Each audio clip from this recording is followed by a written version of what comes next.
There's a big focus on her love story with a guy who literally stalks her.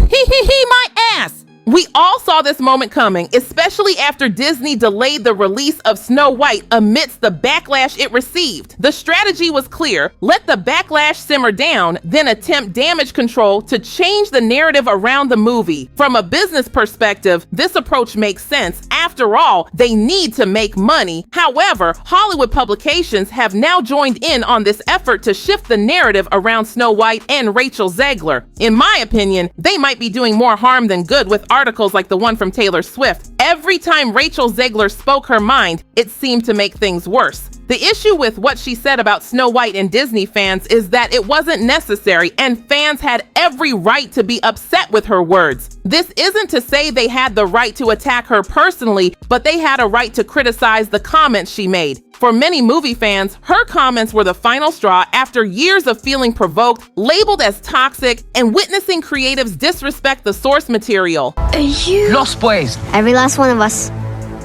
But you're not all boys. So? Are you sick of being poor and alone? Turn your life around with the help of the magical Genie Script. The Genie Script is a 30-day program that teaches people how to meditate effectively. It includes videos and ebooks to guide individuals in preparing their minds for positive changes in their lives.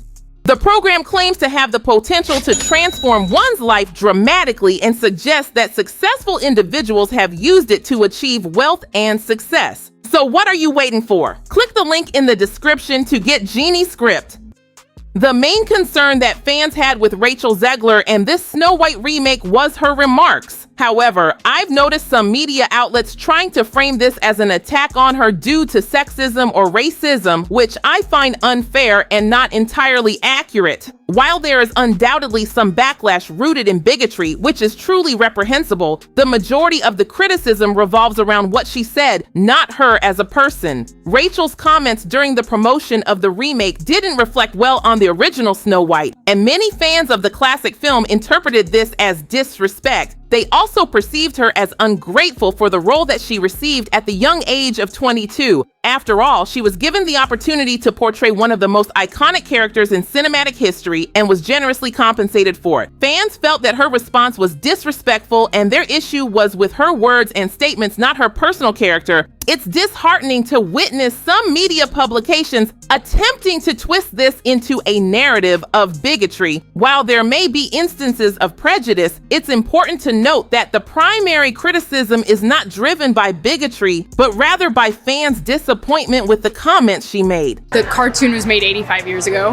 and therefore it's extremely dated. We have a different approach to what I'm sure a lot of people will assume is a love story just because we cast a guy in the movie. She's not going to be safe with a prince, and she's not going to be dreaming about true love.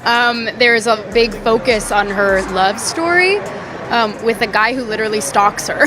In the current Hollywood landscape, there's a notable trend where the significance of source material often gets overlooked. It appears that the focus on catering to the fans has been overshadowed. In reality, fans should be the primary audience filmmakers aim to please, especially when adapting source material. It's perplexing when we consider Disney's approach of producing live-action remakes. They do so because these stories have a proven audience and a dedicated fan base, and the narratives have already proven their success. However, they sometimes choose to deviate from the original story, which can leave fans disheartened. What's even more baffling is when they criticize the very fan base that they're targeting and expect the film to be a financial success. Surprisingly, they often refrain from greenlighting original projects due to a fear of taking risks. I would argue that creating an entirely new and original story would not only be a creative triumph, but would also perform significantly better. It's more satisfying for audiences to embrace a story they don't already know and adore, rather than altering a beloved classic and then blaming fans for not embracing the changes. These dedicated fans are investing their own hard-earned money to watch these movies.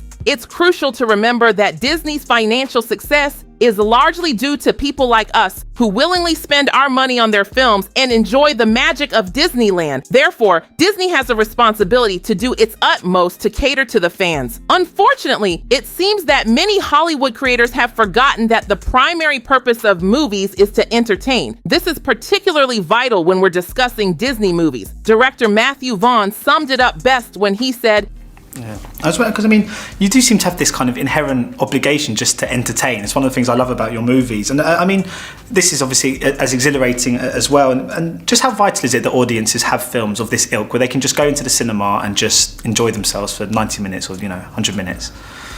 For me, I think that's the only reason to watch a film. I'm just I'm a sort of filmmaker that grew up in the 70s, and I watched Star Wars and Indiana Jones, and I just sat there exhilarated and having the time of my life in the cinema, and I want to continue that tradition. While incorporating thought-provoking themes into your film is a commendable endeavor, it is crucial to remember that the primary goal is to entertain. Above all else, the essence of storytelling and entertainment should take precedence. The uproar surrounding Rachel Zegler arose from her prioritizing political ideals over the essence of the story and entertainment value in her adaptation of Snow White. It's essential to respect individual political opinions, but in the realm of filmmaking, one must not place these opinions above the core elements of storytelling and entertainment. Enhancing a story like Snow White necessitates a focus on crafting a more compelling narrative and ensuring it remains engaging. While political messages can have a place in cinema, they should seamlessly integrate into a compelling storyline and an entertaining plot to carry weight effectively. If you have a political message you wish to convey through a film, it's advisable to do so within your own original work. Using one of the most iconic fairy tales in existence to convey your message may not do justice to the original story. Remember, the story existed long before you and is another creator's work. To truly honor the essence of their story, it's best to convey what they intended rather than imposing your own vision upon it.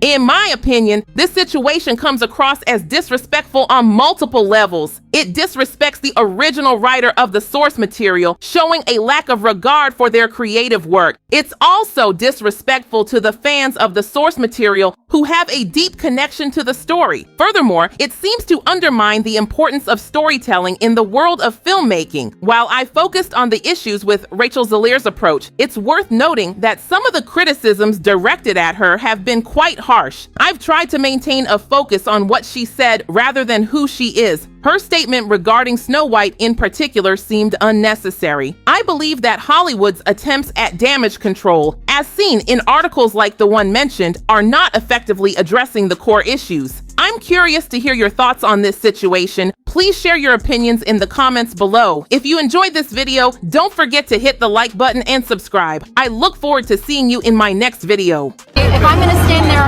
18 hours in a dress of an iconic Disney princess, I deserve to be paid for every hour that it